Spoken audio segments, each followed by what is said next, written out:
ಸಿನಿಮಾದಲ್ಲಿ ಹಾಕೋಕ್ಕಾಗಲ್ಲ. ಅದೇ ಆ ಥರ ಹಾಕಿದರೆ ಆ ಕ್ಯಾರೆಕ್ಟರ್ ಸ್ಟ್ರಾಂಗ್ ಇರೋಲ್ಲ, ಅಂದರೆ ಮಲ್ಟಿ ಡೈಮೆನ್ಷನಲ್ ಇರೋಲ್ಲ. ಆ ಒಂದು ಪರ್ಟಿಕ್ಯುಲರ್ ಕ್ಯಾರೆಕ್ಟರ್ ತುಂಬ ವೀಕಾಗಿ ಕಾಣಿಸುತ್ತೆ ಕ್ಯಾರೆಕ್ಟರ್.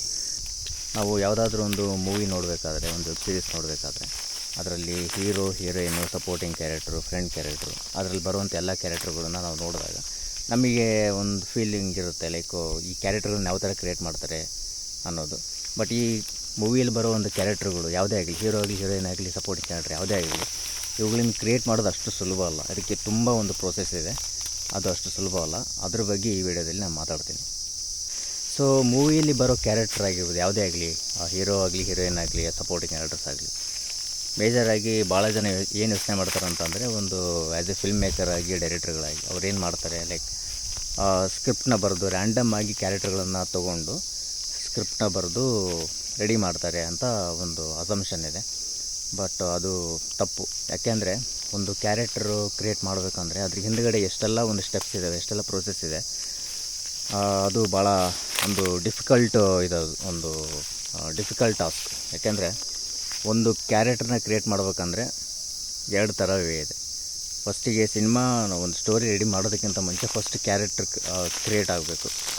ಕ್ಯಾರೆಕ್ಟರ್ ಕ್ರಿಯೇಷನ್ ಬಂದು ಕ್ಯಾರೆಕ್ಟರ್ಗಳನ್ನ ಕ್ರಿಯೇಟ್ ಮಾಡಬೇಕು ಅಂತಂದರೆ ಎರಡು ವೇ. ನಾನು ಮೊದಲಿಗೆ ಹೇಳಿದೆ. ಫಸ್ಟ್ ಒಂದು ಬಂದು ನಮ್ಮ ಮೈಂಡಲ್ಲಿ ಒಂದು ಏನೋ ಒಂದು ಐಡಿಯಾ ಇರುತ್ತೆ. ಎಲ್ಲರ ಹತ್ರನೂ ಒಂದು ಸ್ಟೋರಿ ಇರುತ್ತೆ. ಈಗ ನನ್ನ ಹತ್ರ ಅಷ್ಟೇ ಅಂತಲ್ಲ, ಯಾರ ಹತ್ರಗೂ ನಾವು ಕೇಳಿದ್ರು ಅವ್ರ ಹತ್ರ ಒಂದು ಸ್ಟೋರಿ ಇರುತ್ತೆ. ಇಲ್ಲ ನಂದು ಒಂದು ಸ್ಟೋರಿ ಇದೆ, ನಾನು ಏನೋ ಅವ್ರು ಆಗಿರೋ ಎಕ್ಸ್ಪೀರಿಯೆನ್ಸ್ ಆಗಿರ್ಬೋದು, ಅಥವಾ ಅವ್ರ ಮೈಂಡಲ್ಲಿ ಏನೋ ಒಂದು ಇರುತ್ತೆ, ಅದನ್ನು ಮೂವಿ ಮಾಡಬೇಕು ಅಂತ ಹೇಳ್ತಾ ಇರ್ತಾರೆ ಭಾಳ ಜನ.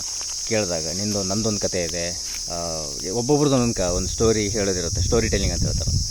ಸೊ ಒಂದು ಮೈಂಡಲ್ಲಿ ಐಡಿಯಾ ಇದ್ದಾಗ ಅದ್ರ ಪ್ರಕಾರ ಕ್ಯಾರೆಕ್ಟರ್ಗಳನ್ನ ಕ್ರಿಯೇಟ್ ಮಾಡೋದು, ಅದೊಂದು ವಿಧಾನ. ಎರಡನೇ ವಿಧಾನ ಬಂದು, ಈಗ ಕ್ಯಾರೆಕ್ಟ್ರನ್ನ ನಾವು ಸುಮ್ಮನೆ ಒಂದು ಎಕ್ಸಾಂಪಲ್ ತೊಗೊಂಡು ಯಾವುದೋ ಒಂದು ಪ್ಲೇಸಲ್ಲಿ, ಫಾರ್ ಎಕ್ಸಾಂಪಲ್ ಬ್ಯಾಂಗ್ಳೂರಲ್ಲಿ ಒಬ್ಬ XYZ ಪರ್ಸನ್ ಇರ್ತಾನೆ. ಅವ್ನು ಬ್ಯಾಂಗ್ಳೂರಲ್ಲಿ ಇರ್ತಾನೆ, ಅಲ್ಲಿ ಹುಟ್ಟುತ್ತಾನೆ. ಅಲ್ಲಿಂದ ಹುಟ್ಟಿ ಅವ್ನು ಯಾವ ಥರ ಬೆಳಿತಾನೆ, ಅವ್ರ ಪೇರೆಂಟ್ಸ್ ಯಾರು, ಅವನಿಗೆ ತಮ್ಮಂದಿರ್ತಾರ, ಅಣ್ಣಂದಿರ್ತಾರ, ಅಥವಾ ಅವನು ಸ್ಕೂಲ್ ಡೇಸ್ ಯಾವ ಥರ ಇರುತ್ತೆ, ಕಾಲೇಜ್ ಡೇಸ್ ಯಾವ ಥರ ಇರುತ್ತೆ. ಆಮೇಲೆ ಓವರಾಲ್ ಅಂದರೆ ಬೈ ಬರ್ತಿಂದನೇ ಆ ಒಂದು ಎಕ್ಸಾಂಪಲ ತೊಗೋಬೇಕು. ಒಂದು ಕ್ಯಾರೆಕ್ಟ್ರ್ XYZ ಅನ್ನೋ ಒಬ್ಬ ವ್ಯಕ್ತಿ ಅಥವಾ ಒಂದು ಹುಡುಗಿ ಬೆಂಗಳೂರಲ್ಲಿ ಹುಡ್ತಾರೆ.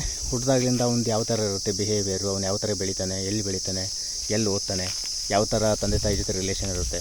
ಸೊ ಇದನ್ನೆಲ್ಲ ಬರ್ಕೊಂಡು ಆ ಪರ್ಟಿಕ್ಯುಲರ್ ಒಂದು 30 ವರ್ಷದವರೆಗೂ, ಆ ಒಂದು 30 ವರ್ಷ ಆಗಲಿ, 15 ವರ್ಷ ಆಗಲಿ, 20 ವರ್ಷ ಆಗಲಿ, ಡಿಪೆಂಡ್ಸ್ ಆನ್ ದ ಸ್ಟೋರಿ, ಆ ಒಂದು ಕ್ಯಾರೆಕ್ಟರ್ಗಳನ್ನ ಬರೆದು, ಅಂದರೆ ಒಂದು ಕ್ಯಾರೆಕ್ಟರ್ ಬಯೋಗ್ರಫಿ ಅಂತ ಹೇಳ್ತಾರೆ. ಅವ್ನು ಹುಟ್ಟಿದಾಗ್ಲಿಂದ ಅವನು ಯಾವ ಸ್ಕೂಲಿಗೆ ಹೋಗ್ತಾನೆ, ಯಾವ ಕಾಲೇಜಿಗೆ ಹೋಗ್ತಾನೆ, ಒಂದು ಪರ್ಟಿಕ್ಯುಲರ್ ಆ ಒಂದು ಪೀರಿಯಡಲ್ಲಿ ಏನೆಲ್ಲ ಅವನಿಗೆ ಇನ್ಸಿಡೆಂಟ್ಗಳಾಗ್ತವೆ, ಈವೆಂಟ್ಸ್ಗಳಾಗ್ತವೆ, ಎಕ್ಸ್ಪೀರಿಯೆನ್ಸ್ಗಳಾಗ್ತವೆ, ಅದ್ರ ಬೇಸ್ ಮೇಲೆ ಕ್ಯಾರೆಕ್ಟರ್ ಕ್ರಿಯೇಟ್ ಮಾಡೋದು. ಅಂದರೆ ಯಾವುದಾದ್ರೂ ಒಂದು ಇನ್ಸಿಡೆಂಟ್ ಅದರ ಇವೆಂಟ್ನ ತೊಗೊಂಡು ಒಂದು 2 ತಾಸು ಮೂವಿನ ಮಾಡೋದು, ಒಂದು ಸ್ಟೋರಿನ ಇಟ್ಕೊಂಡು.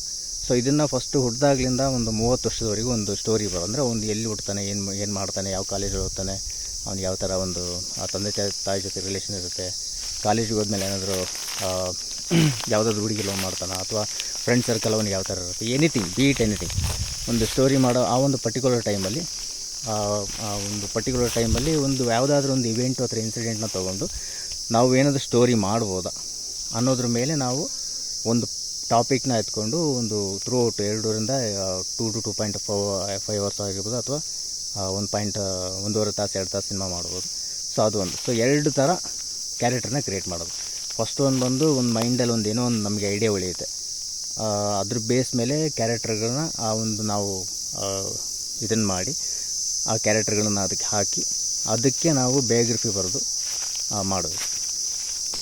ಸೊ ಹಾಗಾಗಿ ಮೂವಿಯಲ್ಲಿ ಬರೋ ಒಂದು ಹೀರೋ, ಹೀರೋಯಿನ್ ಆಗಿರ್ಬೋದು, ಅಥವಾ ಯಾವುದೇ ಕ್ಯಾರೆಕ್ಟರ್ ಆಗಲಿ, ಅದನ್ನು ಕ್ರಿಯೇಟ್ ಮಾಡಬೇಕು ಅಂದರೆ ತುಂಬ ಕಷ್ಟದ ಕೆಲಸ. ಅದು ನಮಗೆ ಅನಿಸ್ಬೋದು, ವ್ಯೂವರ್ಸಿಗೆ, ಆಡಿಯನ್ಸಿಗೆ ಏನು ಅನಿಸುತ್ತೆ ಅಂತಂದ್ರೆ, ಒಂದು ಸಿನಿಮಾ ನೋಡೋಕೆ ಹೋದಾಗ ನಮಗೆ ಯಾವ ಥರ ಫೀಲ್ ಆಗುತ್ತೆ ಅಂದರೆ, ಓಕೆ ರ್ಯಾಂಡಮ್ ಆಗಿ ಕ್ಯಾರೆಕ್ಟರ್ಗಳನ್ನ ತೊಗೊಂಡು ಸ್ಟೋರಿ ಹಾಕಿದರೆ ಅಂತ ಅನಿಸ್ಬಿಡುತ್ತೆ. ಬಟ್ ಅದು ಆ ಥರ ವರ್ಕೌಟ್ ಆಗೋಲ್ಲ.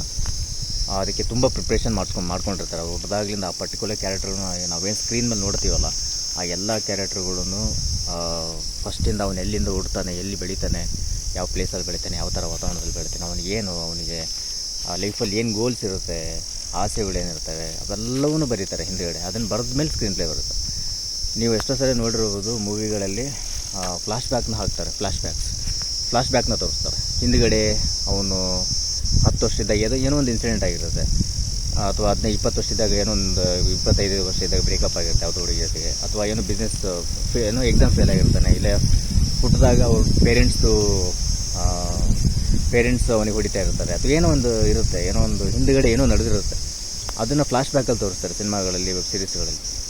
ಸೊ ಫ್ಲಾಶ್ ಬ್ಯಾಕ್ ಯಾಕೆ ತೋರಿಸ್ತಾರೆ ಅಂತಂದರೆ ಹಿಂದೆ ಏನು ನಡೆದಿದೆ ಅನ್ನೋದು ಆಡಿಯನ್ಸಿಗೆ ಗೊತ್ತಾಗಲಿ ಅಂತ. ಹಿಂದೆ ಆ ಪರ್ಟಿಕ್ಯುಲರ್ ಕ್ಯಾರೆಕ್ಟ್ರಿಗೆ ಯಾವ ಥರ ಎಲ್ಲ ಪಾಸ್ಟಲ್ಲಿ ಏನೆಲ್ಲ ನಡೆದಿದೆ, ಆ ಒಂದು ಪರ್ಟಿಕ್ಯುಲರ್ ಹೀರೋ ಆಗಿರ್ಬೋದು, ಹೀರೋಯಿನ್ ಆಗಿರ್ಬೋದು, ಯಾವುದೇ ಬೇರೆ ಯಾವುದೇ ಕ್ಯಾರೆಕ್ಟರ್ ಆಗಿರ್ಬೋದು, ಯಾಕೆ ಫ್ಲಾಶ್ ಬ್ಯಾಕ್ ತೋರಿಸ್ತಾರೆ ಅಂದರೆ ನಮಗೆ ಗೊತ್ತಾಗಲಿ ಅಂತ. ಸೊ ಹಾಗಾಗಿ ಫ್ಲಾಶ್ ಬ್ಯಾಕ್ನ ತೋರಿಸಿ ಆ ಒಂದು ಕ್ಯಾರೆಕ್ಟರ್ ಪಾಸ್ಟ್ ಏನು ನಡೀತು, ಏನೆಲ್ಲ ಇವೆಂಟ್ ಆಗಿದೆ ಅದನ್ನು ಫ್ಲಾಶ್ ಬ್ಯಾಕಲ್ಲಿ ತೋರಿಸ್ತಾರೆ. ಸೊ ನೆಕ್ಸ್ಟ್ ಟೈಮ್ ಯಾವಾಗಲಾದರೂ ಒಂದು ಮೂವಿ ನೋಡಬೇಕಾದ್ರೆ ಅಥವಾ ಒಂದು ವೆಬ್ ಸೀರೀಸ್ನ ನೋಡಬೇಕಾದ್ರೆ ಇದನ್ನು ನೀವು ಅಬ್ಸರ್ವ್ ಮಾಡ್ಬೋದು, ಆ ಒಂದು ಕ್ಯಾರೆಕ್ಟರ್ನ ಒಂದು ಹಿಂದುಗಡೆ ಏನು ನಡೆದಿದೆ ಪಾಸ್ಟಲ್ಲಿ ಅದನ್ನು ತೋರಿಸೋದು. ಸೊ ಹಾಗಾಗಿ ಒಂದು ಯಾವುದೇ ಕ್ಯಾರೆಕ್ಟರ್ ಆಗಲಿ ಕ್ರಿಯೇಟ್ ಮಾಡಬೇಕು ಅಂತಂದರೆ ಅದಕ್ಕೆ ತುಂಬ ಒಂದು ಪ್ರೊಸೆಸ್, ಹಿಂದುಗಡೆ ಇಷ್ಟೆಲ್ಲ ಪ್ರೊಸೆಸ್ ಇರುತ್ತೆ. ಅವ್ರದ್ದು ಹಿಂದುಗಡೆ ಎಲ್ಲಿ ಹುಡ್ತಾ ಎಲ್ಲಿ ಬೆಳೆದ ಎಲ್ಲವನ್ನೂ ಬರೀಬೇಕು. ಸುಮ್ಮನೆ ಬಂದು ಡೈರೆಕ್ಟಾಗಿ ಯಾವುದೋ ಮೈಂಡಿಗೆ ಬಂತು ಇಮ್ಮಿಡಿಯೇಟಾಗಿ ಕ್ಯಾರೆಕ್ಟರ್ ತೊಗೊಂಡು ಸ್ಟೋರಿಗೆ ಸಿನಿಮಾಕ್ಕೆ ಹಾಕೋಕ್ಕೆ ಆಗಲ್ಲ. ಆ ಥರ ಏನಾದರೂ ಹಾಕಿದರೆ ನಮಗೆ ಆ ಒಂದು ಪರ್ಟಿಕ್ಯುಲರ್ ಕ್ಯಾರೆಕ್ಟ್ರು ತುಂಬ ನಮಗೆ ಫಸ್ಟ್ ಆಫ್ ಆಲ್ ಇಷ್ಟನೇ ಆಗಲ್ಲ. ಯಾಕಂತಂದರೆ ಒಂದು ಮೂವಿಯಲ್ಲಿ ಒಂದು ಕ್ಯಾರೆಕ್ಟ್ರಿಗೆ ಒಂದು ಗೋಲ್ ಇರಬೇಕು, ಅವನಿಗೆ ಏನು ಬೇಕು ಏನಿಲ್ಲ ಒಂದು ಸ್ಟ್ರಾಂಗಾಗಿ ಕಾಣಿಸ್ಬೇಕು. ಒಬ್ಬ ಹೀರೋ ಆಗಲಿ, ಸಪೋರ್ಟಿಂಗ್ ಕ್ಯಾರೆಕ್ಟರ್ಗಳು ಬಿಟ್ಬಿಡಿ, ಅಟ್ಲೀಸ್ಟ್ ಹೀರೋ ಒಂದು ಸ್ಟ್ರಾಂಗಾಗಿ ಕಾಣಿಸ್ಬೇಕು, ಒಂದು ಮಲ್ಟಿ ಡೈಮೆನ್ಷನಲಾಗಿ ಕಾಣಿಸ್ಬೇಕು. ಸೊ ಹಾಗಿದ್ದಾಗ ನಾವು ಯಾವುದೋ ಒಂದು ರ್ಯಾಂಡಮ್ ಆಗಿ ಕ್ಯಾರೆಕ್ಟರ್ಗಳನ್ನ ತೊಗೊಂಡು ಸಿನಿಮಾಕ್ಕೆ ಕೂರ್ಸೋಕ್ಕಾಗಲ್ಲ. ಹಾಗಾಗಿ ಕ್ಯಾರೆಕ್ಟರ್ದು ಪಾಸ್ಟ್ನ ತೋರಿಸಿ, ಅಂದರೆ ಫ್ಲಾಶ್ ಬ್ಯಾಕಲ್ಲಿ ಪಾಸ್ಟ್ನ ತೋರಿಸ್ತಾರೆ ಸಿನಿಮಾಗಳಲ್ಲಿ ಆಗಿರ್ಬೋದು ವೆಬ್ ಸೀರೀಸಲ್ಲಿ ಆಗಿರ್ಬೋದು. ಸೊ ನೆಕ್ಸ್ಟ್ ಟೈಮ್ ಮೂವಿ ನೋಡಬೇಕಾದ್ರೆ ಇವನ್ನೆಲ್ಲ ಅಬ್ಸರ್ವ್ ಮಾಡ್ಬೋದು ನೀವು.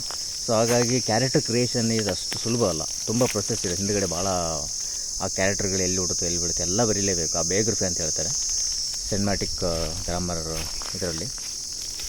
ಸೊ ಹಾಗಾಗಿ ಯಾವುದೋ ಒಂದು ಕ್ಯಾರೆಕ್ಟರ್ ತೊಗೊಂಡು ಸ್ಟೋರಿ ಹಾಕೋಕ್ಕಾಗಲ್ಲ, ಅಂದರೆ ಒಂದು ಮೂವಿಗೆ ಹಾಕೋಕ್ಕಾಗಲ್ಲ. ಇಮ್ಮಿಡಿಯೇಟಾಗಿ ಏನೋ ಒಂದು ಕ್ಯಾರೆಕ್ಟರ್ ಹೊಳಿತು, ಯಾರೋ ಒಬ್ಬ ಹುಡುಗ ಇಮ್ಮಿಡಿಯೇಟಾಗಿ ತೊಗೊಂಡು ಆ ಒಂದು ಕ್ಯಾರೆಕ್ಟ್ರನ್ನ ಸಿನಿಮಾದಲ್ಲಿ ಹಾಕೋಕ್ಕಾಗಲ್ಲ. ಅದೇ ಆ ಥರ ಹಾಕಿದರೆ ಆ ಕ್ಯಾರೆಕ್ಟರ್ ಸ್ಟ್ರಾಂಗ್ ಇರೋಲ್ಲ, ಅಂದರೆ ಮಲ್ಟಿ ಡೈಮೆನ್ಷನಲ್ ಇರೋಲ್ಲ. ಆ ಒಂದು ಪರ್ಟಿಕ್ಯುಲರ್ ಕ್ಯಾರೆಕ್ಟರ್ ತುಂಬ ವೀಕಾಗಿ ಕಾಣಿಸುತ್ತೆ ಕ್ಯಾರೆಕ್ಟರ್.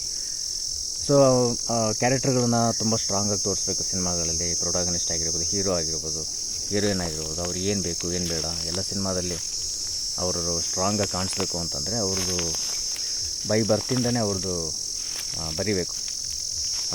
ಅವ್ರು ಎಲ್ಲಿ ಹುಟ್ಟಿದ್ರು ಎಲ್ಲಿ ಬೆಳೆದ್ರು ಎಲ್ಲ ಬರಿಬೇಕು. ಎಲ್ಲ ಅವ್ರದ್ದು ಓವರಾಲ್ ಸೋ ಫಾರ್ ಅವ್ರು ಏನು ಮಾಡ್ತಾಯಿದ್ದಾರೆ ಎಲ್ಲ ಬರಿಬೇಕು. ಅವೆಲ್ಲ ಬರೆದಾಗ್ಲೇ ಒಂದು ಸಿನಿಮಾದಲ್ಲಿ ಅವ್ರನ್ನ ಪಿಕ್ ಮಾಡಿಕೊಂಡು, ಆ ಒಂದು ಪರ್ಟಿಕ್ಯುಲರ್ ಕ್ಯಾರೆಕ್ಟರ್ಗಳನ್ನ ಪಿಕ್ ಮಾಡಿಕೊಂಡು ಸ್ಟೋರಿನ ರೆಡಿ ಮಾಡ್ತಾರೆ. ಸೊ ಇಷ್ಟು ಹೇಳ್ತಾ ಇಲ್ಲಿಗೆ ಈ ಒಂದು ವಿಡಿಯೋ ಮುಗಿಸ್ತೀನಿ. ನನ್ನ ಅಪ್ಕಮಿಂಗ್ ವಿಡಿಯೋಗಳಿಗಾಗಿ ನನ್ನ ಯೂಟ್ಯೂಬ್ ಚಾನಲ್ ಸಬ್ಸ್ಕ್ರೈಬ್ ಆಗಿ ಅಂತ ಹೇಳ್ತಾ ಈ ವಿಡಿಯೋನಲ್ಲಿ ಏನು ಮಾಡ್ತಾಯಿದ್ದೀನಿ. Thanks for watching and have A nice day.